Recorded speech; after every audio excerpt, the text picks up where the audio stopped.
Chers frères et sœurs, chers amis, bonsoir et bienvenue à l'introduction de la leçon 3 titrée L'unité en Christ. Et le verset de mémoire nous dit: Je vous exhorte, frères, par le nom de notre Seigneur Jésus-Christ, à tenir tous un même langage, à ne point avoir de division parmi vous, mais à être parfaitement unis dans un même esprit et dans un même sentiment. 1 Corinthiens 1er, verset 10.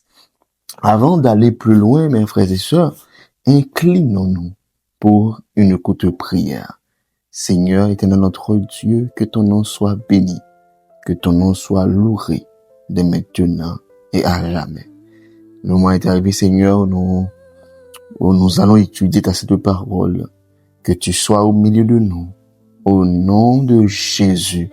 Amen. C'est la leçon 3, titrée L'unité en Christ. Eh bien, mes frères et sœurs, pour ce maintenant, nous avons une belle leçon. Ok, déjà, moi, pas mal de beaux sous-titres, eh bien, qui est vraiment intéressant. C'est que, mes frères et sœurs, le verset de mémoire nous dit: Je vous exhorte, frères, par le nom de notre Seigneur Jésus-Christ, à tenir tous un même langage. Quelle exhortation, hein? À ne point avoir de division parmi vous, mais à être parfaitement unis dans un même esprit et dans un même sentiment. Mes frères et sœurs, mes chers amis, la première question à poser, c'est quel est le contexte du verset de mémoire? Le verset à mémoriser, 1 Corinthiens 1er verset 10. Quel est le contexte? Eh bien, mes chers amis, l'église de Corinthe avait été fondée par l'apôtre Paul au cours de son deuxième voyage missionnaire. Corinthe était une ville prospère, cosmopolite et marquée par une grande diversité culturelle et même religieuse. Beaucoup de personnes s'étaient converties au christianisme, mais elles apportaient encore avec elles certaines attitudes de leurs anciennes manières de vivre. Eh bien, après son départ de Corinthe, eh bien, apôtre Paul te apprend par des membres de la maison de Chloé, selon 1 Corinthiens 1er verset 11, que l'église traversait une grave crise. Des divisions étaient apparues entre les croyants. Certains disaient: à moi, je suis de Paul. D'autres, moi, je suis d'Apollos. D'autres encore, moi de Céphase. Et encore un groupe qui dit: moi, je suis de Christ. C'est que au lieu de placer Jésus au centre de leur foi, mais plusieurs s'attachaient davantage aux dirigeants humains. C'est dans ce contexte que Paul adresse cet appel solennel. C'est qu'il ne commence pas par condamner les membres de l'Église, mais il les exhorte avec amour. Il leur rappelle que l'Église appartient à Christ et non à un homme. C'est que son désir est que les croyants mettent de côté leur rivalité, leur préférence personnelle et leur esprit de parti afin de retrouver une véritable unité fondée sur Jésus-Christ. C'est que à l'époque, mes frères et sœurs, c'était une division à l'église, l'église divisée. Eh bien, on peut dire: ah, moi, je suis pour Paul. D'autres disent: ah, je suis pour Apollos. Moi, je suis de Christ. Eh bien, mes frères et sœurs, c'était problème à l'église de Corinthe. Eh bien, mes chers amis, mes frères et sœurs, les personnes qui étudient le monde animal, ils ont remarqué que de nombreuses espèces vivent en communauté, en herde, et meute, ou encore en colonies de différentes tailles.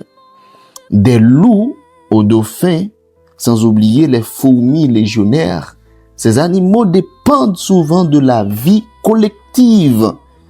Lorsque nous prenons par exemple les chimpanzés en particulier, sont réputés pour leurs relations sociales très développées et vivent parfois en groupe de 15 à 150 individus.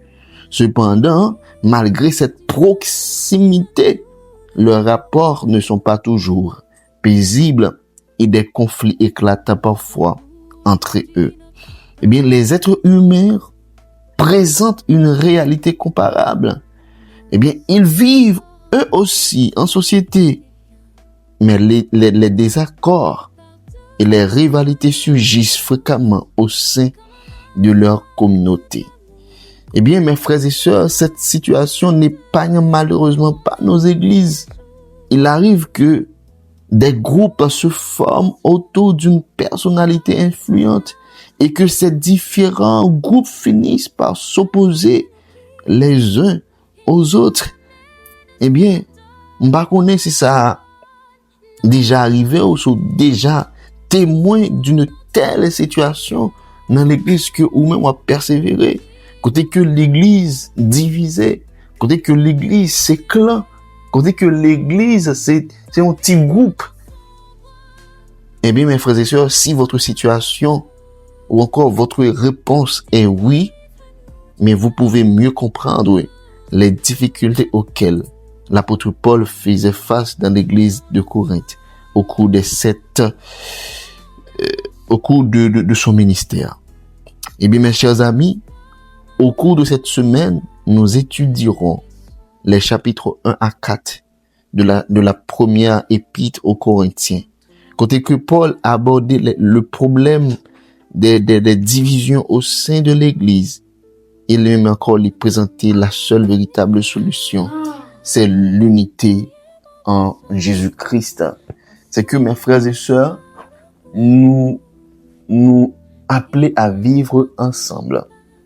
Mais ça arrivait toujours que nous ayons des discussions entre nous. Ça arrivait toujours que nous divisions, nous pas sur même longueur d'onde. Eh bien, apôtre Paul t'a fait face avec cette situation ça. Et c'est toutefois que dans l'église que tu vas persévérer, ou il y a une situation qui est comme ça, ou il y a ces clans, ou ces groupes, ou ça, on pas un camarade un tel pas camarade moi, ou son seul groupe de monde qui a fonctionné. Eh bien, c'est dans cette situation ça que Paul t'ayait tout dans son époque. C'était très difficile pour Paul. Eh bien, Paul t'est arrivé fait connaître que la seule véritable solution, c'est l'unité en Jésus-Christ. C'est que cette semaine, nous parlons pas mal de choses qui genre que Paul t'a géré situation ça. Eh bien, moi invite à rester connecté avec nous pour pouvoir jouir de ces belles leçons. D'accord? Eh bien, aujourd'hui, c'était seulement l'introduction de la leçon. Eh bien, le rendez-vous, c'est pour demain, si Dieu le veut, pour une autre capsule. C'est vraiment une belle leçon et moi hâte pour me partager leçon ça avec vous. C'était votre ami, votre serviteur, Guy Caleb. Pas oublier, très bientôt, on a un visage là parce que je voulais ouais nous tout, je voulais que nous eh bien, très bientôt, on pour. Bien, partagez le son, commentez et like vidéo. Lorsqu'on fait ça, c'est aider nous. C'est participer ou participer dans le développement plateforme. C'est permettre à ce que aller plus loin et aller plus loin, c'est toucher plus de monde. Et parce que ensemble nous allons grandir et très bientôt nous aurons d'autres émissions surtout sur l'évangélisation, sur l'esprit de prophétie. Mais lorsque vous commentez, lorsque vous like, lorsque vous partagez, mais en plus on a connecté, adventiste ou pas, eh bien tout le monde a bien connaissance de la parole de Dieu. Déjà, merci. Bonne semaine dans le Seigneur. Shalom.